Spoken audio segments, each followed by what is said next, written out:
राधे राधे दोस्तों, आप सुन रहे हैं लक्ष्मी कुमारी इन्फो पर मुंशी प्रेमचंद की कहानी तथ्य। दोस्तों, ये मुंशी प्रेमचंद की कहानी जो तथ्य है, इसमें हम एक प्रेम की अलग प्रकार की परिभाषा देखेंगे। हमारे देश में अनेक विद्वान और लेखकों ने अलग अलग तरह से अपने दृष्टिकोण के अनुसार परिभाषाएं दी हैं, प्रेम को प्रस्तुत किया है और अपने विचारों को व्यक्त किया है। उसी प्रकार हम इस तथ्य मुंशी प्रेमचंद की कहानी में भी प्रेम की एक अलग ही परिभाषा देखेंगे जो आपके हृदय को छू जाएगी। चलते हैं कहानी की ओर। वह भेद अमृत के मन में हमेशा ज्यों का त्यों बना रहा और कभी ना खुला। ना तो अमृत की नज़रों से, ना उसकी बातों से और ना रंग ढंग से पूर्णिमा को कभी इस बात का नाम मात्र भी भ्रम हुआ कि साधारण पड़ोसियों का जिस तरह बर्ताव होना चाहिए और लड़कपन की दोस्ती का जिस तरह निभाव होना चाहिए, उसके सिवा अमृत का मेरे साथ और किसी प्रकार का संबंध है या हो भी सकता है। बेशक जब वह घड़ा लेकर कुएं पर पानी खींचने के लिए जाती थी, तब अमृत भी ईश्वर जाने कहाँ से वहाँ आ पहुँचता और ज़बरदस्ती उसके हाथ से घड़ा छीनकर उनके लिए पानी खींच देता था।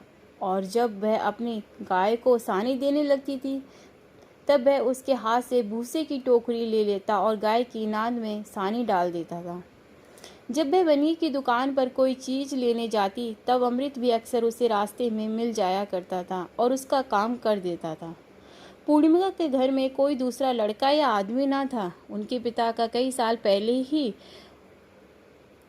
ही स्वर्गवास हो चुका था और उनकी माँ पर्दे में रहती थी। जब अमृत पढ़ने जाने लगा, तब पूर्णिमा के घर जाकर कुछ पूछ लिया करता था कि बाजार से कुछ मंगवाना तो नहीं है। उसके घर में खेती बाड़ी होती थी, गाय भैंसें थीं और बाग बगीचे भी थे। वह अपने घर वालों की नज़र बचाकर फसल की चीज़ें सौगात के तौर पर पूर्णिमा के घर दे आता था।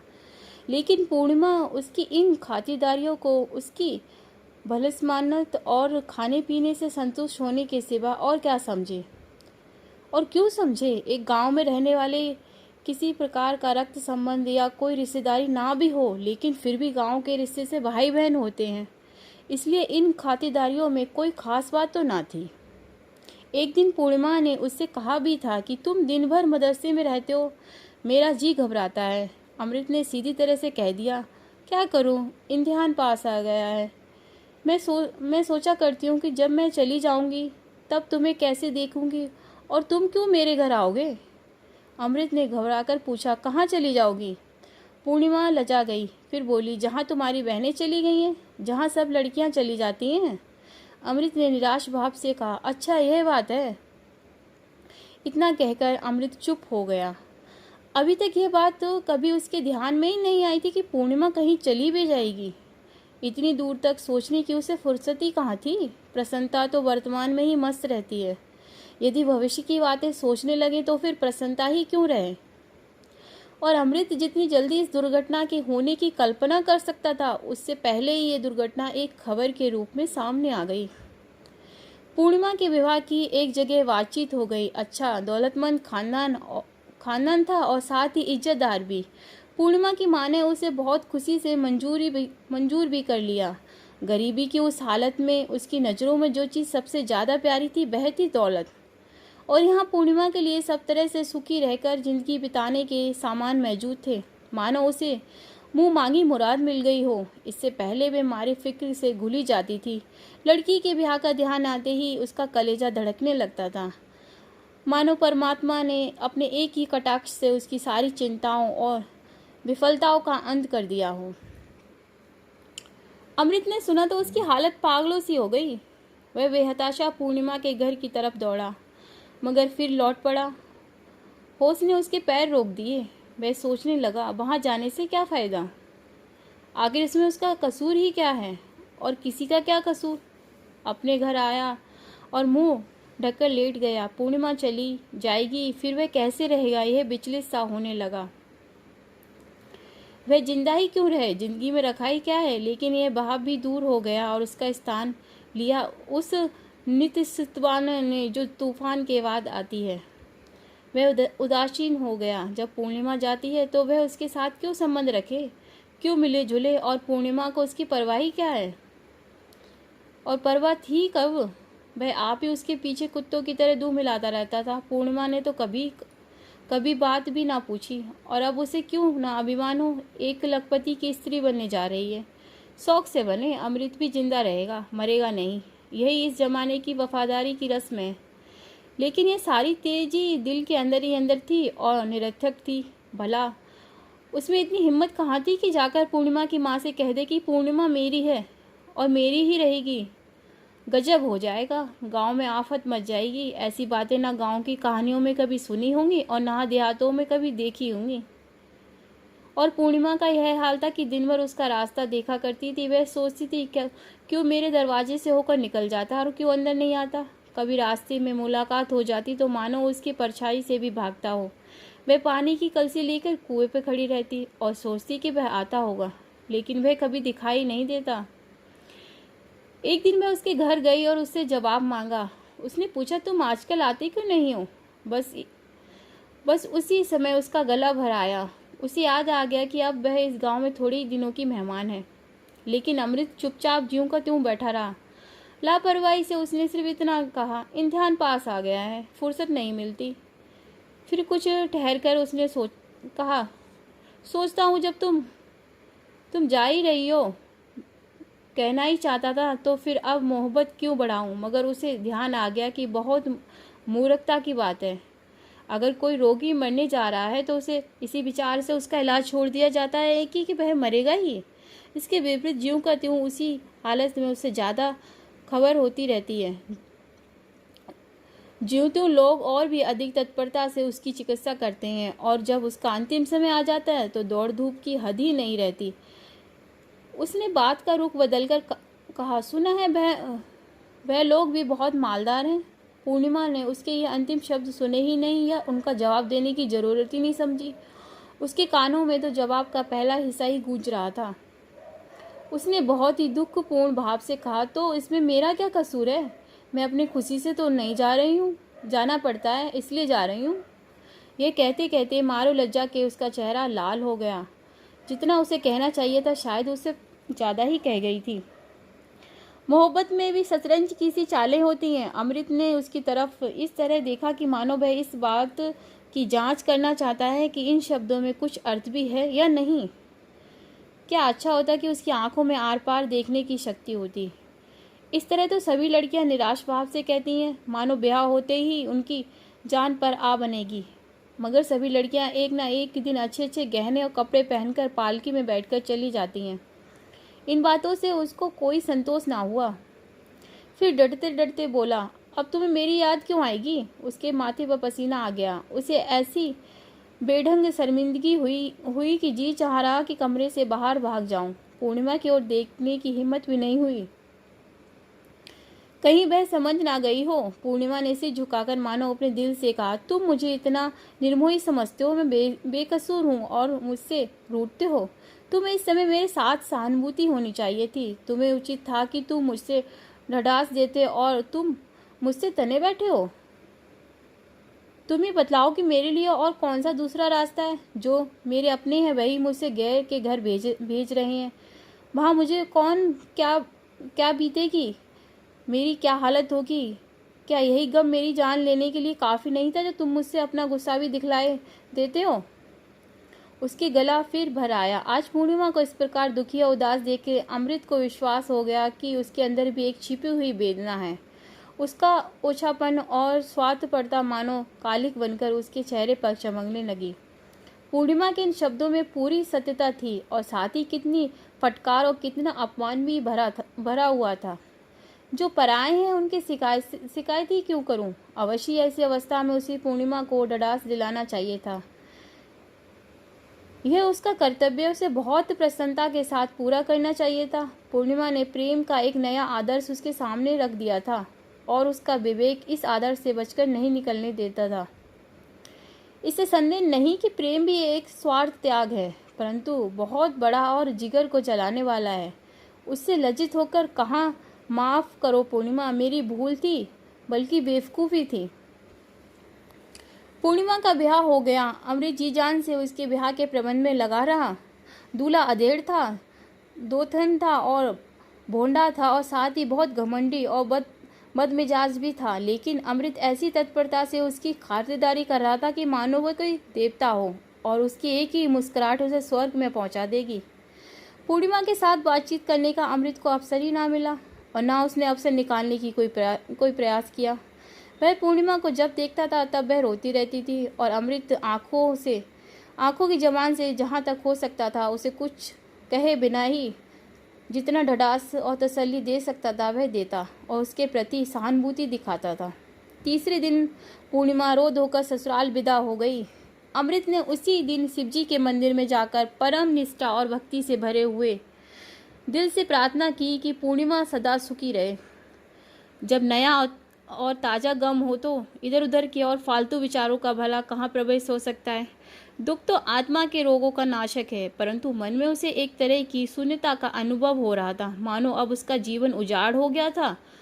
अब उसका कोई उद्देश्य और कोई कामना ही ना रही हो। 3 बरस बाद पूर्णिमा फिर मैके आई। इस बीच में अमृत का भी ब्याह हो गया था और जीवन का जुआ गर्दन पर रखे हुए लकीर पीटता चला जा रहा था, परंतु उसके मन में एक ऐसी आस्पट सी वासना दबी हुई थी जिसे वह कोई स्पष्ट रूप ना दे सका। वह वासना थर्मामीटर के पारे की तरह उसके अंदर सुरक्षित थी। अब पूर्णिमा ने आकर उसमें गर्मी पैदा कर दी थी और वह पारा चढ़कर सरसाम की सीमा तक पहुंच चुका था। उसकी गोद में 2 बरस का एक प्यारा सा बच्चा था। अमृत उस बच्चे को दिन रात मानो गले से बांधे रहता था। वह सवेरे और संध्या उसे गोद में लेटकर टहलने जाया करता था। उसके लिए बाजार से तरह तरह के खिलौने और मिठाइयाँ लाया करता था। सवेरे होते ही उसके जलपान के लिए हलवा और दूध लेकर पहुंच जाता था। उसे नहलाता धुलाता, उसके वाल साफ करता, उसके फोड़े फुंसियाँ धोकर उन पर मलहम लगाता। यह सभी सेवाएं उसने अपने जिम्मे ले ली थीं। बच्चा भी उसके साथ इतना हिल मिल गया था कि पल भर के लिए भी उसका गला ना छोड़ता था, यहाँ तक कि कभी कभी उसी के पास सो भी जाता था और पूर्णिमा के आकर बुलाने पर भी उसके साथ ना जाता था। अमृत पूछता, तुम किसके बेटे हो? बच्चा कहता, तुम्हारे। अमृत मारे आनंद के मतवाला होकर उसे गले से लगा लेता था। पूर्णिमा का रूप और भी निखर आया था। कली खिलकर फूल हो गई थी। अब उसके स्वभाव में अमान्यता और अभिमान आ गया था और साथ ही बनाव श्रृंगार से प्रेम हो गया था। सोने के गहनों से सजकर और रेशमी साड़ी पहनकर अब वह और भी अधिक आकर्षक हो गई थी और ऐसा जान पड़ता था कि मानो वह अमृत से कुछ बचाना चाहती है। बिना कोई विशेष आवश्यकता हुए उससे बहुत कम बोलती है और जो कुछ बोलती भी है वह इस ढंग से बोलती है कि मानो अमृत पर कोई एहसान कर रही हो। अमृत उसके बच्चे के लिए इतनी जान देता है और उसकी फरमाइशों को कितने शौक से पूरा करता है, लेकिन ऊपर से देखने पर यही जान पड़ता था कि पूर्णिमा की निगाहों में उसकी इन सब सेवाओं का कोई मूल्य ही ना था। मानव सेवा करना अमृत का कर्तव्य ही है और वह कर्तव्य उसे पूरा ही करना चाहिए। इसके लिए वह किसी प्रकार के धन्यवाद या कृतज्ञता का अधिकारी नहीं है। जब बच्चा रोता तब वह उसे धमकाती कि खबरदार रोना नहीं तो मामा जी तुमसे कभी ना बोलेंगे, और इतना सुनते ही बच्चा चुप हो जाता। अब उसे किसी चीज़ की ज़रूरत होती तब भी वह अमृत को बुलाकर मानो आज्ञा के रूप में उसे कह देती और अमृत भी तुरंत उस आज्ञा का पालन करता है, मानो वह उसका गुलाम हो। और वह भी शायद यही समझती है कि मैंने अमृत से गुलामी का पट्टा लिखवा लिया है। 6 महीने मैके रहकर पूर्णिमा फिर ससुराल चली गई। अमृत उसे पहुंचाने के लिए स्टेशन तक आया था। जब वह गाड़ी में बैठ गई तब अमृत ने बच्चा उसकी गोद में दे दिया। अमृत की आंखों से आंसू की बूंद टपक पड़ी और उसके मुंह फेर लिया और आंखों पर हाथ रखकर आंसू पोंछ डाला। पूर्णिमा को अपने आंसू कैसे दिखलाए, क्योंकि उसकी आंखें तो बिल्कुल सुरख थीं, लेकिन फिर भी उसका जी न मानता था। मैं सोचता था कि ना जाने अब फिर कब मुलाकात हो। पूर्णिमा ने कुछ अभिमान के साथ कहा, बच्चा कई दिनों तक तुम्हारे लिए बहुत हुड़केगा। अमृत ने भरे हुए गले से कहा, मुझे तो उम्र भर भी इसकी सूरत ना भूलेगी। कभी कभी एक आध पत्र तो भेज दिया करो। भेजूंगा, मगर मैं जवाब ना दूंगी, यह समझ लो। मत देना, मैं मांगता तो नहीं, मगर याद रखना। गाड़ी चल पड़ी। अमृत उसकी खिड़की की ओर देखता रहा। गाड़ी के कोई एक फंगलान निकल जाने पर उसने देखा कि पूर्णिमा ने खिड़की से सिर निकालकर उसकी तरफ देखा और फिर बच्चे को गोद में लेकर उसे जरा सा दिखला दिया। अमृत का हृदय उस समय उड़कर पूर्णिमा के पास पहुंच जाना चाहता था। वह इतना प्रसन्न है कि मानो उसका उद्देश्य सिद्ध हो गया हो। उसी वर्ष पूर्णिमा की माँ का देहांत हो गया। पूर्णिमा उस समय सफर में थी। वह अपनी माँ को अंतिम समय न देख सकी। जहाँ तक हो सकता था अमृत ने पहले तो उसकी पूरी चिकित्सा की और उसके मर जाने पर उसका क्रियाक्रम भी कर दिया। ब्राह्मणों को और बिरादरी वालों को भी भोज कराया, मानो स्वयं उसी की माँ मर गई हो। स्वयं उसके पिता का देहांत हो चुका था, इसलिए वह आप ही अपने घर का मालिक हो गया था। कोई उसका हाथ पकड़ने वाला न था। पूर्णिमा अब किसी नाते से मैके आती और फिर अब उसे इतनी फुर्सत कहाँ थी। अपने घर की मालकिन थी और घर किस पर छोड़ के आती। उसे 2 बच्चे और भी हुए। पहला लड़का बड़ा होकर स्कूल में जाने लगा, छोटा देहात के मदरसे में पढ़ता। अमृत से साल में एक बार नाई को भेजकर उन सबकी खैर सलामत मंगा लिया करता था। पूर्णिमा सब प्रकार से सुखी और निश्चित है और उसकी तसल्ली के लिए इतना ही काफ़ी था। अमृत के लड़के भी सयाने हो गए थे। वह घर गृहस्थी की चिंताओं में फंसा रहता था।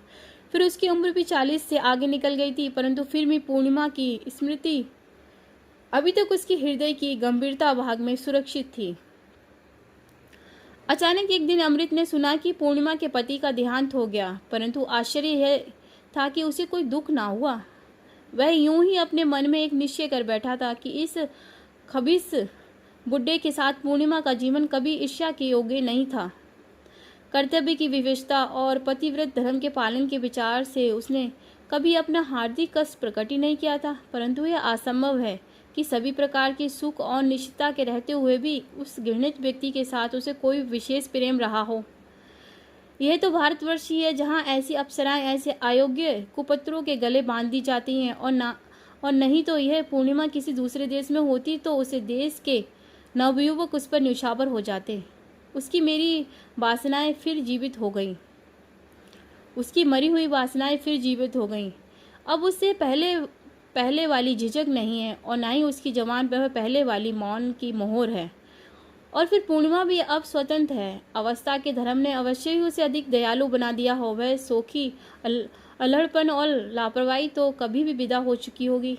उस लड़कपन की जगह अब उसमें अनुभवी स्त्रियों की सी वे सब बातें आ गई होंगी जो प्रेम का आदर करती हैं और उसकी इच्छाएं होती हैं। वह पूर्णिमा के घर मातम पुरसी करने जाएगा और उसे अपने साथ ले आएगा और जहाँ तक हो सकेगा उसकी सेवा करेगा। अब पूर्णिमा के केवल समीप्य से ही उसका संतोष हो जाएगा। वह केवल उसके मुंह से यह सुनकर ही हार्दिक संतोष प्राप्त करेगा कि वह भी उसे याद करती है। अब भी वह उसे वही बचपन का सा प्रेम करती है। 20 साल पहले उसने पूर्णिमा की जो सूरत देखी थी, उसका शरीर भरा हुआ था, गालों पर लाली थी, अंगों में कोमलता थी। उसकी खिंची हुई ठोड़ी थी जो मानो अमृत के भरे हुए कुंड के समान थी। उसकी मुस्कुराहट मादक थी। बस उसका वही रूप अब भी बहुत ही थोड़े परिवर्तन के साथ उसकी आंखों में समाया हुआ था, और वह परिवर्तन एक एकांत की आंखों में उसे और भी अधिक प्रिय जान पड़ने लगा था। अवश्य ही समय की प्रगति का उस पर कुछ न कुछ प्रभाव होगा, परंतु पूर्णिमा के शरीर में किसी ऐसे परिवर्तन की वह कभी कल्पना भी नहीं कर सकता था जिससे उसकी मनोहरता में कोई अंतर आ जाए। अब वह केवल ऊपरी रूप का उतना अधिक इच्छुक भी नहीं रहा जितना उसके मधुर वचनों का भूखा था। वह उसकी प्रेमपूर्ण दृष्टि और उसके विश्वास का ही विशेष इच्छुक था। अपने प्रोषित आत्मा अभिमान के कारण कदाचित वह यह भी समझता था कि पूर्णिमा की अतृप्त प्रेम भावना को अपनी नाजबरदारियों और प्रेम के आवेश से सुरक्षित रखेगा और अपनी पिछली भूल चूक का मार्जन कर डालेगा। संयोग से पूर्णिमा स्वयं ही एक दिन अपने छोटे बच्चे के साथ अपने घर आ गई। उसकी एक विधवा मौसी थी जो उसकी माँ के साथ ही अपने वैधव्य के दिन काट रही थी। वह अभी तक जीती थी। इस प्रकार वह सूना घर फिर से बस गया।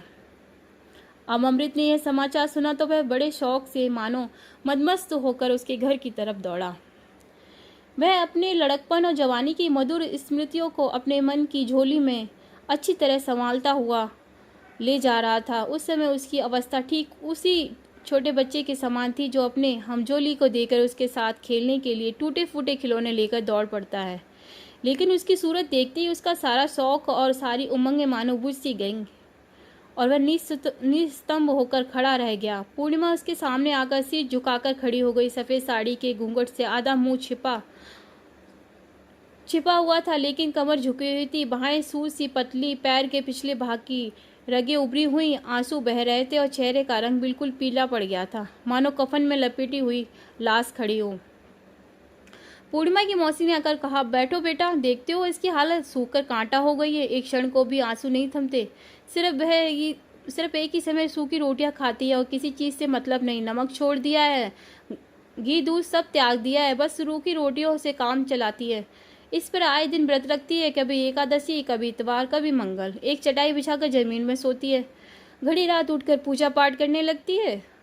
लड़के समझाते मगर किसी की नहीं सुनती। कहती है कि जब भगवान ने स्वागी उठा लिया तो फिर सब कुछ मिथ्या है। जी बहलाने के लिए यहाँ आई थी, मगर यहाँ भी रोने के सिवा दूसरा कोई काम ना करती। कितना समझाती हूँ कि बेटा, भाग्य में जो कुछ लिखा था वह हुआ है, अब सब्र करो। भगवान ने तुम्हें बाल बच्चे दिए हैं, उनको पालो। घर में ईश्वर का दिया सब कुछ है, चार को खिलाकर खा सकती है। मन पवित्र होना चाहिए, शरीर को दुख देने से क्या लाभ। लेकिन सुनती नहीं है। अब तुम समझाओ तो शायद माने। अमृत ऊपर से देखने में तो निस्तंभ, परंतु अंदर हृदय विदारक वेदना छिपाए हुए खड़ा था, मानो जिस नींव पर उसकी जिंदगी की इमारत खड़ी थी वह हिल गई हो। आज उसे मालूम हुआ कि जन्म भर उसने जिस वस्तु को तथ्य समझा था वह वास्तव में मृग तृष्णा थी अथवा केवल स्वप्न था। पूर्णिमा के इस विकट आत्म संयम और तपस्वियों के से आचरण के सामने उसकी समस्त वासनाओं और प्रेम की उमंगों का नाश हो गया और उसके जीवन का यह नया तथ्य आकर उपस्थित हो गया था। यदि मन में मिट्टी को देवता मानने की शक्ति है तो मनुष्य को देवता बनाने की शक्ति है। पूर्णिमा उसी घृणित मनुष्य को देवता बनाकर उसकी पूजा कर रही थी। उसने शांत भाव से कहा, तपस्विनी को हम जैसे स्वार्थी लोग कैसे समझा सकते हैं मौसी। हम लोगों का कर्तव्य इसके चरणों पर सिर झुकाना है, इसे संभालना नहीं, समझाना नहीं। पूर्णिमा ने मुंह पर घूंघट हटाते हुए कहा, तुम्हारा बच्चा तुम्हें अभी तक पूछा करता है। दोस्तों, यहाँ पर हमारी मुंशी प्रेमचंद की कहानी तथ्य का अंत होता है। दोस्तों, अगर मेरे द्वारा सुनाई जा रही कहानियाँ आपको पसंद आ रही हैं तो वीडियो को लाइक करें और चैनल को सब्सक्राइब करें और मिलते हैं नेक्स्ट वीडियो में। तब तक के लिए राधे राधे।